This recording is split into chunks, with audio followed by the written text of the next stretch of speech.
Today we're going to be looking at all the tragic deaths that happen in Demon Slayer. Without further ado, let's get right into it. Tanjiro's family was loving and caring. They led a simple life where they all relied on Tanjiro to put food on the table. However, Muzan is a cold-hearted coward who simply decides to end the life of an innocent family because its members held the potential to be fierce demon slayers. We all know how Tanjiro was being trained by Sabito and Makomo so that he could one day become a demon slayer and avenge their deaths. You see, as soon as Makomo and Sabito became demon slayers, they were sent to the final selection, where one of the demons was quite powerful and was known as the Hand Demons. He bore a huge grudge against all the students of Urokodaki as he was the slayer that captured him.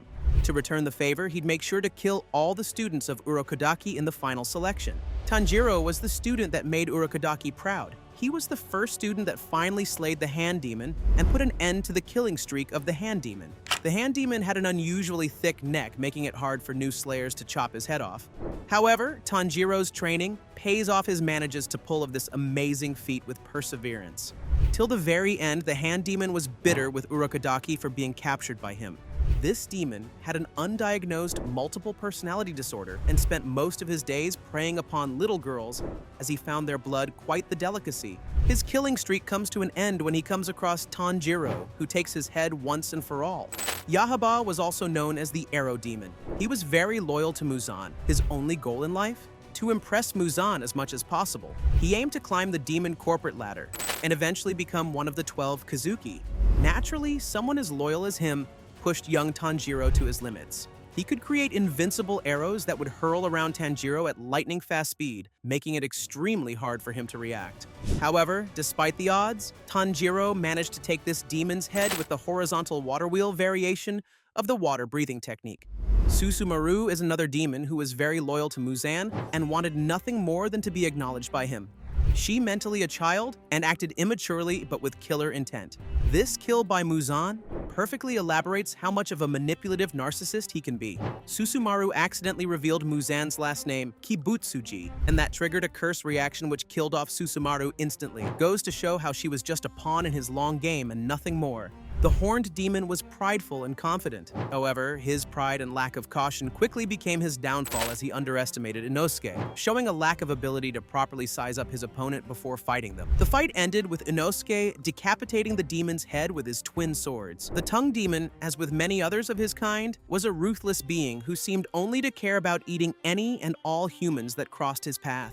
Even though my guy Zenitsu spent most of his time scared as a cat and running away from the Tongue Demon, when he finally slept, the tables turned drastically. Zenitsu unleashed a blazing fast strike and finished the demon off with a single blow. This is one guy you'd never wish he falls asleep if you're ever in a battle against him. The sad soul of Kyogai chose the path of the demon after failing his life as a writer. His writing was never praised once by anyone, nor was his technique acknowledged by Muzan.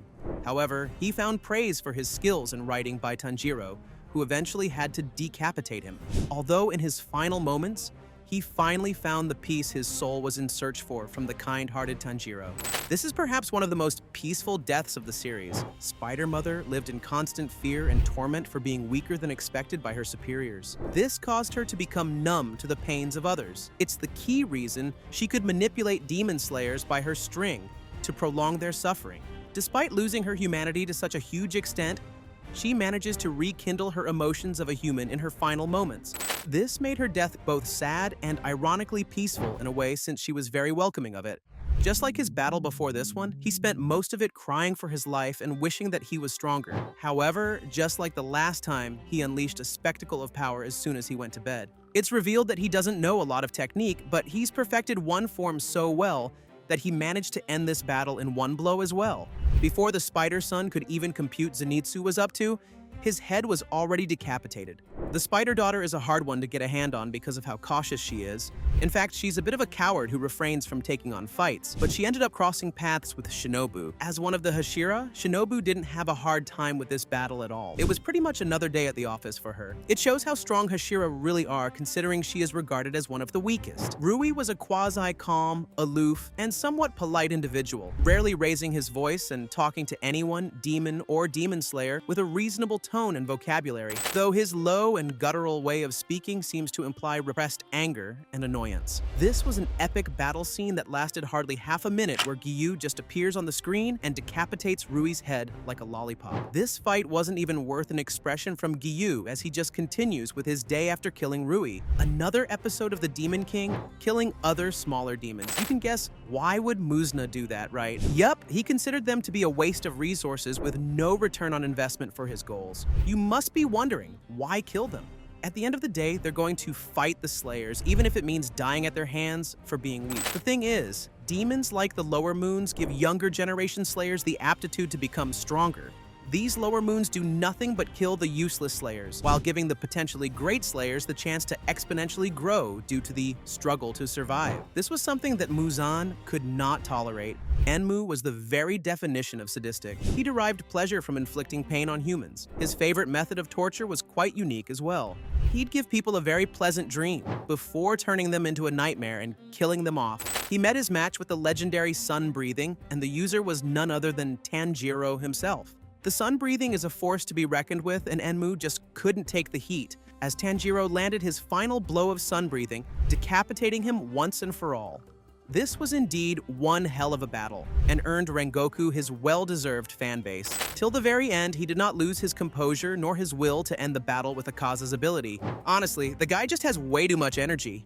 Sadly, he does lose the battle in the end, and if we're being honest, Akaza was going easy on him as well to see what Rengoku was made of. Like the viewers, he was also immensely impressed with what he saw and offered him a chance to become a demon. However, Rengoku's morals did not allow him to stoop so low, and he accepted his death with grace and honor. Gyutaro was cruel, ruthless, petty, and envious of anyone blessed with a better life than him, owing to a life of near constant poverty and the harsh tragedies he experienced whilst human. This jaw-dropping battle had the viewers drooling over their floor with a flood worth of water because of the buttery animation alone. The choreography, the animation, the voice acting, everything in this battle was absolute perfection. This is definitely how you do a fight scene in an anime, and it ended with Tanjiro decapitating Gyutaro's head in full spirit while screaming like a madman. Honestly, a fitting end to a thrilling fight. Daki felt a lot of pride in being a demon, and felt no remorse whatsoever in killing the humans. To her, they were simply below the food chain and deserved to be devoured. Unfortunately for her, her pride took a shot when she met Zenitsu. You must have guessed by now, everyone is OP until Zenitsu sleeps. This is another battle where his thunder style shined, and yup, it was when he was asleep. Gyutaro and Daki have to be beheaded simultaneously, and that's what Zenitsu manages to do alongside Tanjiro, ensuring their eternal demise. Gyoko could create a prison of water that even Muichiro struggled to break out of, create streams of water with enough pressure to cut multiple trees in half, teleport via his vase, create massive summons like the octopus, and then add a bunch of other long-range attacks all imbued with poison. That, plus his ability to turn things into CGI fish when he touches them. Pretty whack. However, despite all that, Muichiro comes out on top and slices Gyoko like cheddar. Gordon Ramsay would be proud. Hantengu's primary form has a persona of extreme cowardice and agitation. He is easily frightened by what occurs in his surroundings, showing traits of paranoia, fear, and delusion. However, that doesn't mean he was powerless. In fact, he is quite the opposite. Tanjiro needed the help of Nezuko, Genya, and Mitsuri to ultimately defeat Hantengu. After all, he was a powerful upper-rank demon. Slicing his head off required a combined effort because of his ability to create multiple clones. Tamayo was literally the only demon to have been able to overcome the curse of Muzan. She had altered her physiology just enough to not be a puppet of the Demon King. However, despite her cunning nature, she met her end at the hands of Muzan. In her final moments, she pleaded for the return of her family, but Muzan crushes her skull in cold blood. The sight would leave anyone with severe PTSD. Best thing about this fight for me was that Zenitsu was awake the whole time, not asleep like he was in all the other missions before that. The contrast between these two was also unique. Both wanted to be better swordsmen, with only difference between the two being that Kaigaku chose the path of the demon, thinking that it'll help him reach perfection. On the other hand, Zenitsu always kept an open mind that kept him striving to be better. Ultimately, this perseverance was what made the difference between the two. This guy loved to fight, and becoming stronger was his only goal. His search for power led him to become a demon. After being defeated by Tanjiro and gaining a recollection of his past and the people he wanted to protect, Akaza ultimately chose to kill himself by directing his attack at his own body, rather than allowing Muzan to control him. Duma comes off as quite a charming individual at first glance. However, behind this charming mask lies a twisted devil. Duma simply finds pleasure killing and torturing women, and Kanai happened to be one of his victims.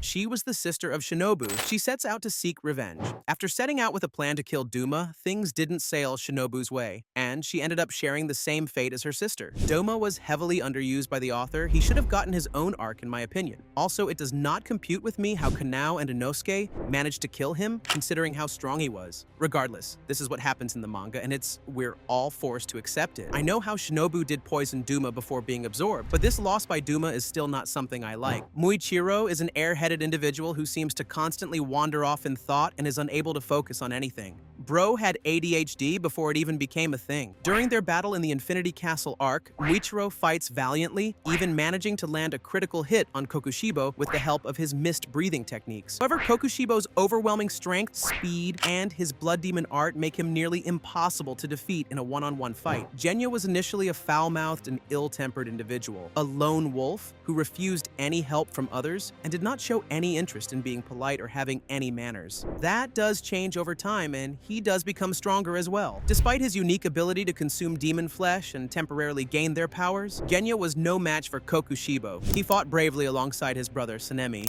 as well as Gyomei and Muichiro. Kokushibo is reserved, silent, and aloof, maintaining an aura of unnerving tranquility and mystery that complements his position as upper rank 1. He rarely speaks. When he does, he talks in a slow and emphatic manner that gives more gravitas and authority to his words. However, his aura comes to, and because of Genya, whose blood demon art weakens Kokushibo before his death. Taking advantage of Kokushibo's weakened state, Gyomei and Sanemi unleash a powerful combination attack that put an end to the fight. Yeah, I know that it sounds a bit redundant, but ultimately sunlight was the thing that killed off Muzan once and for all. The Hashira, alongside Tanjiro, Zenitsu, Inosuke, and Kanao, prolonged the battle for as long as they could. Also, this is an end befitting him, since he considered sunlight to be his only weakness. In fact, his only purpose in life was to find a way to overcome it. In a way, being killed by sunlight is a poetic way the author demonstrates how Muzan was just a man who failed to achieve his purpose. Well, that concludes the list. Hope you all enjoyed. I'll see you again in the next video. Till then, see ya.